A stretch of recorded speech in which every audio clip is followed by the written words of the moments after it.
10만 명의 회원수에서 1년 만에 230만 명으로 회원수가 증가한 나치단체가 있습니다. 피와 명예의 단검만 받을 수 있다면, 갈색 셔츠를 입고 히틀러의 전사임을 뽐낼 수만 있다면, 어떻게 해서라도 들어가고자 모두가 열광했던 단체였습니다. 그렇다고 아무나 들어갈 수 있었던 것은 아니죠. 인종 제한은 말할 것도 없고 나이 제한, 성별 제한까지 있는 까다로운 가입 조건의 단체. 그 정체는 무엇일까요? 바로 나치의 미래를 위해 강력한 병기로 길러진 청소년 부대 히틀러 유겐트입니다.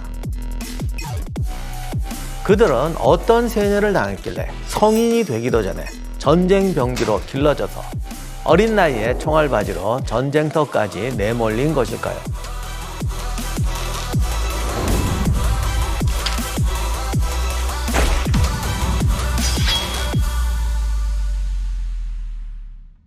안녕하세요. 세상의 모든 전쟁사를 읽어드리는 전쟁사 읽어드립니다의 역사학자 임용환입니다. 정치는 조직이 필요합니다. 선동적이고 급진적인 조직일수록 강력한 전위대가 필요하죠. 이때 제일 적합한 대상이 10대들입니다. 10대의 순수함과 열정, 이것은 자칫하면 무서운 무기가 됩니다. 나치는 정당을 만들 때부터 행동대원을 조직하고 전위 조직을 만듭니다. 돌격대, 친위대, 그리고 유겐트가 있었습니다.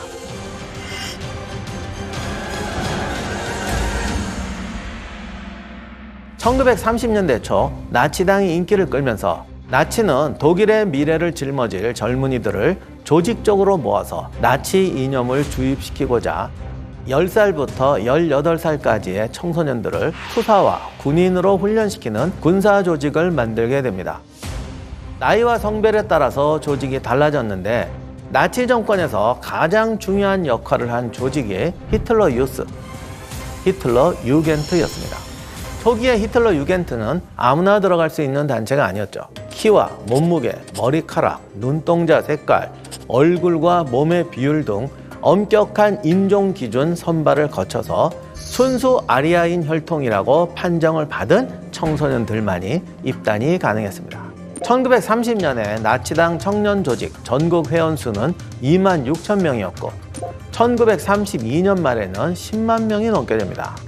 그리고 1933년 나치가 정권을 잡은 후 히틀러 청년단의 회원수는 그해 말까지 무려 230만 명으로 급격히 증가합니다. 히틀러 유겐트는 어떻게 해서 1년 사이에 회원수를 20배가 넘게 모을 수 있었던 것일까요? 유겐트 가입에 여러 가지 미끼를 씁니다. 첫 번째가 피와 명예의 단검이라는 것입니다. 히틀러와 게벨스는 예술을 매우 중요하게 생각했기 때문에 나치를 상징하는 것 모두 디자인을 크게 신경을 씁니다. 지금도 2차 대전 때 독일 무기들이 디자인 인기가 좋습니다. 특히 나치는 히틀러 유겐트에 가입하면 피와 명예라고 새겨진 단검을 줬는데 디자인이 뛰어나서 오직 이 단검을 얻으려고 자발적으로 히틀러 유겐트에 가입하려고 했습니다. 유겐트 단검 손잡이에는 빨간색과 흰색으로 이루어진 에나멜 배지와 스와스티커가 부착됩니다. 단검은 검은색 가죽 칼집에 보관할 수 있게 되어 있고 칼날에는 제조사 마크가 새겨져 있었습니다. 히틀러 유소년단에 가입하고 6개월이 지나면 유겐트 단검을 소지할 수 있는 자격 테스트를 받게 됩니다. 수영장에서 먼저 다이빙을 하거나 높은 곳에서 점프하는 등의 테스트를 통과해서 단검을 소지할 수 있는 권리를 얻게 되면 엄청난 자부심이 생기죠. 두 번째는 갈색 제복입니다. 갈색 셔츠는 유겐트의 상징이었는데 이를 통해서 특별한 집단에 속해 있다는 소속감을 심어줍니다. 나치 선전 포스터에는 나치 제복을 입은 이름 모를 군인들이 자주 등장했는데 누구나 마음만 먹으면 멋진 제복을 입고 히틀러의 전사가 될 수 있다는 메시지를 주는 것이었죠. 제복에 대한 경외심 때문에 유겐트에 가입하려는 소년들이 많았습니다. 또한 제복을 입으면 더 이상 어린아이가 아니고 성인이라는 것을 드러낼 수 있었기 때문에 좋아했습니다. 세 번째는 모두가 평등하다입니다. 독일 전역의 젊은이들이 같은 유니폼을 입고 같은 노래를 부르며 같은 활동을 하면서 자신들이 평등하다고 느끼게 되었습니다. 히틀러 유겐트에서는 어디 출신이고 아버지가 누구인지는 아무 의미가 없게 만든 것이죠. 실제 생존자의 증언에 따르면 노동자의 아들이 지도자가 될 수도 있었고 공장주의 아들은 대열의 구석에 서 있을 수도 있었다고 합니다.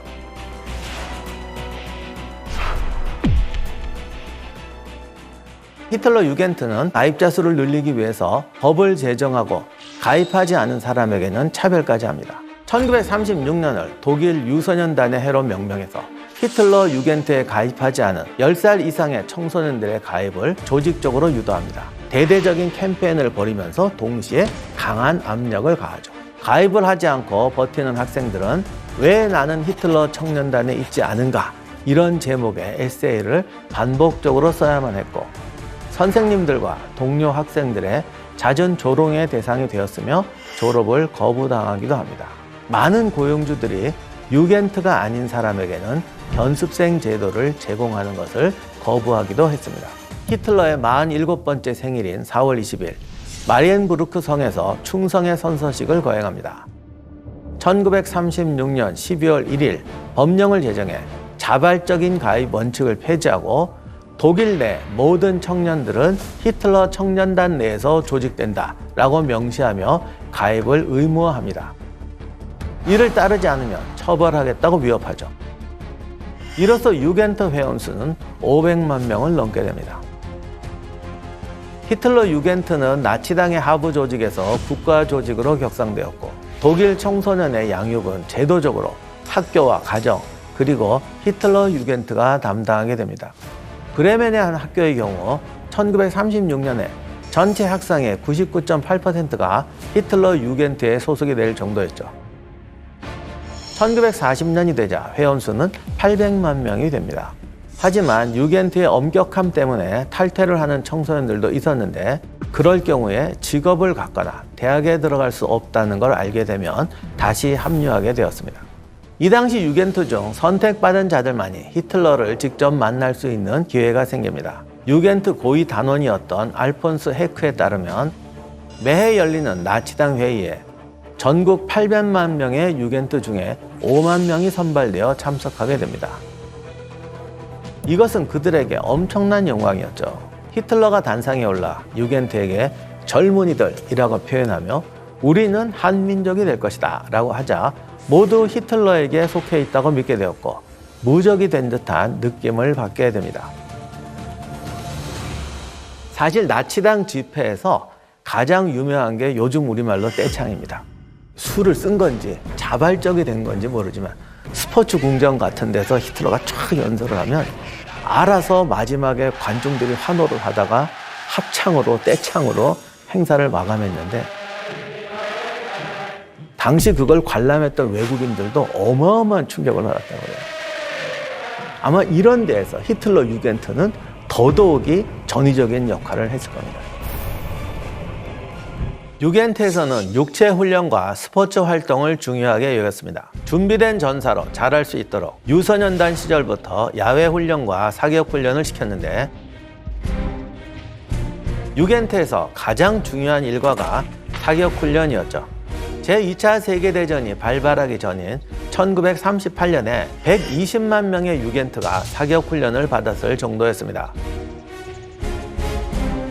유겐트가 되면 매달 한 번씩 소속 제대별로 집합해 소풍 형식의 행군을 해야 했고 군사 분야의 전문성을 기르는 이론 및 기술 훈련을 받기 위해서 히틀러 해양소년단, 히틀러 소년기동단, 히틀러 소년비행단, 히틀러 소년통신단, 히틀러 소년기마단 등 특별 모임도 매달 2번씩 이루어집니다.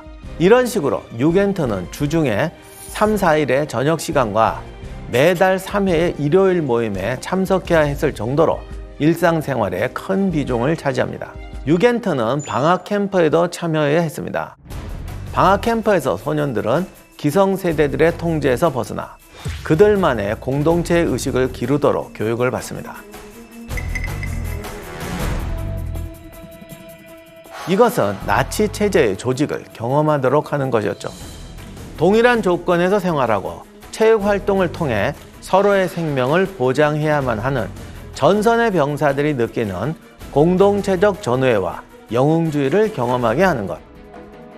야외 활동 중 중요한 의미를 갖는 또 하나의 행사는 나치 정권에 의해 게르만 전통으로 부활한 하지와 동지 축제였습니다. 매년 6월 23일에 행해진 하지 축제에서는 게르만 전통을 강조하면서 저녁에 거대한 모닥불을 지피고 전쟁 영웅을 위한 화환을 불 속에 집어넣는 의식을 치렀습니다. 유겐트의 프로그램에서 체력 단련보다 더 섬뜩한 것은 정신개조 교육이었어요. 입단 선서부터 무시무시했습니다. 아돌프 히틀러 유겐트의 총사령관에게 절대 복종하며 위험에 처했을 때 그분에게 제 목숨을 바치겠습니다. 군대와 똑같은 조직생활 속에서 엄격한 규칙과 무조건 복종에 익숙해지도록 하고 끊임없이 아리아인의 우월한 인종의식과 유대인에 대한 비방을 늘어놓습니다. 가치관이 형성될 나이에 집중적인 세뇌 교육을 받은 유겐트는 히틀러의 선택이라면 무엇이든 옳다고 여겼고 자신의 목숨까지 기꺼이 버릴 준비가 됩니다.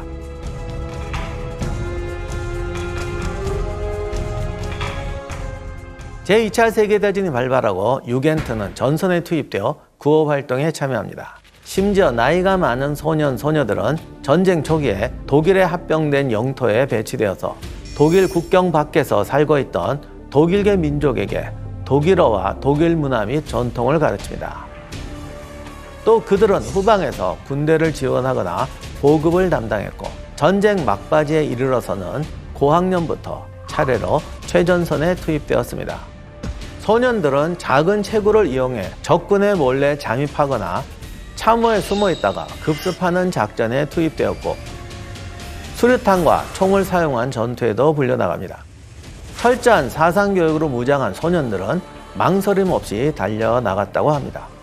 이들에게는 조국을 위해 희생하고 철십자 훈장을 받는 것이 큰 소망이었기 때문에 죽음도 두렵지 않았던 것입니다. 유겐트에게 독일을 위해 할 수 있는 가장 큰 일은 이기거나 죽거나 둘 중에 하나였죠. 노예로 사는 것보다는 죽는 것이 낫다, 이렇게 생각했습니다. 하지만 미숙한 기술로 지뢰나 수류탄에 희생되는 일이 많았죠. 또 본진의 시간을 벌어주기 위해 영문도 모른 채 총알바지로 목숨을 잃기도 합니다. 그러면 이들은 히틀러가 자살한 후에 어떻게 되었을까요? 히틀러와 유겐트 사이의 유대감은 히틀러가 자살했다고 해서 훼손되지도 않았습니다. 수천 명의 히틀러 청년 단원들은 지도자가 없는 나라에서 사는 것보다 죽는 것을 더 선호한다고 하면서 끝까지 싸웠습니다. 전쟁이 끝난 후에도 그동안 받았던 세뇌교육 때문에 학살 수용소에서의 끔찍한 일들을 영상으로 보여줘도 믿지 않았다고 전해집니다. 유겐트 중 지도자격은 전범 재판에 회부되었습니다. 1936년 히틀러 청년법으로 유겐트 가입을 강제화했을 때 또 한편에서는 히틀러의 아이들을 만들기 위해서 탄생부터 계획적으로 조작하는 일이 벌어집니다. 바로 레벤스볼은 생명의 셈이라는 뜻의 프로젝트였죠. 출산을 위한 여성을 모아서 아기 공장을 운영한다는 정말 기가 막힌 방법이었어요. 아리아인에게 집착했던 히틀러는 순수한 아리아인 혈통의 아이를 생산해내도록 독일인 여성의 지원을 받습니다.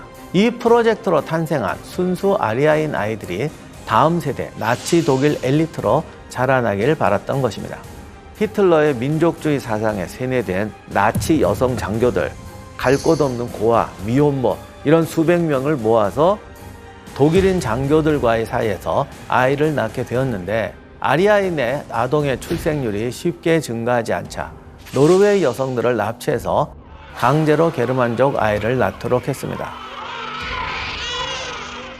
그럼 왜 하필 노르웨이 여성들이냐? 북방민족인 노르웨이인들이 그 독일인 개념하고 가장 비슷하다고 생각했기 때문에 금발의 파란 눈, 아리아인의 특성을 갖추고 있고 키도 크고 건강했기 때문이었다고 합니다.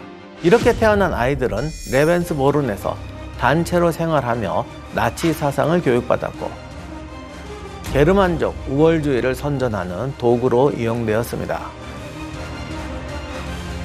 레벤스보른 프로젝트가 진행되는 9년 동안 약 7,000명의 아이들이 탄생했습니다. 이처럼 반인륜적 시도에도 아리아인의 증가율이 만족스럽지 않자 나치는 독일이 점령한 지역에서 어린이를 납치하기까지 합니다. 아리아인처럼 보이는 금발의 파란 눈을 가진 아이들이 보이면 신분을 숨기고 납치해 레벤스보른으로 이송하라고 명령합니다. 이렇게 납치된 아이들 중 약 6살 이하의 어린이들은 가짜 신생아 출생 증명서를 받았고 새로운 이름을 얻었습니다. 또 독일어로만 말하게 함으로써 모국어를 잊도록 했습니다. 이 아이들은 당에 충성하는 독일 가족들에게 입양되었고 막상 납치했는데 아리아인의 기준에 충족되지 못하면 그 즉시 집단 수용소로 이송되어 학살당했습니다. 히틀러는 벙커에서 최후를 맞기 전에 비서에게 구술해서 유서를 남깁니다. 어떤 내용이었을까요? 이 전쟁은 나나 독일이 일으킨 것이 아니다. 유대인의 음모, 유대인의 조종을 받은 집단이 일으킨 것이다. 너희들 이번에 승리했다고 수백만의 아리안 어른과 여인, 아이들을 죽인다면 인도적 수단을 넘어서는 수단을 동원해서라도 죄값을 받아야 한다. 히틀러는 이런 식으로 전쟁의 원인을 남 탓으로 돌리고 이제 온 세상에 드러날 홀로코스트라는 범죄를 변호하고 넘어갑니다. 맞는 말을 한 가지는 했습니다. 국가사회주의가 부활하는 날이 올 것이다. 엄밀히 말하면 반만 맞는 말입니다. 국가를 극악한 폭력의 수단으로 사용하려는 생각, 집단의 이해관계를 극단적으로 부추겨 다른 집단을 악으로 몰고 악을 제거하면 세상은 선해진다는 생각은 나치가 태어나기 전부터 인류 역사가 시작해온 이래로 존재했습니다. 나치는 현대사회라는 조건에서 그런 이념과 행동이 실현된 사례일 뿐입니다. 알고 보면 히틀러가 집권한 시기는 겨우 12년입니다. 그 12년 동안 세계를 전쟁터로 만들고 극단적인 폭력에 잠시나마 대중이 환호하고 지지하는 사례를 보여주었죠. 유겐트는 그런 환호하는 집단의 가장 성공적인 사례이자 비극적인 사례였습니다. 아니면 짧고 폭발적인 성공과 더 큰 비극의 사례라고 할 수도 있겠네요. 그런데 여기서 우리가 주목해야 할 점은 히틀러와 유겐트의 사례는 과거의 사례인 동시에 미래의 가능성, 인류에게 영원히 드리워 있는 위험한 가능성이라는 것입니다. 그래서 저희가 이 프로를 하는 건데요. 사람들은 히틀러를 비난하고 심지어는 악마 미치광이라고 말하지만 히틀러의 방법, 히틀러를 총통으로 만든 방법과 사회적 조건, 그 역사적 상황에는 무관심한 경우가 많습니다. 독재와 선동은 깨어있는 지식과 자유로운 지성만으로 방지할 수 있습니다.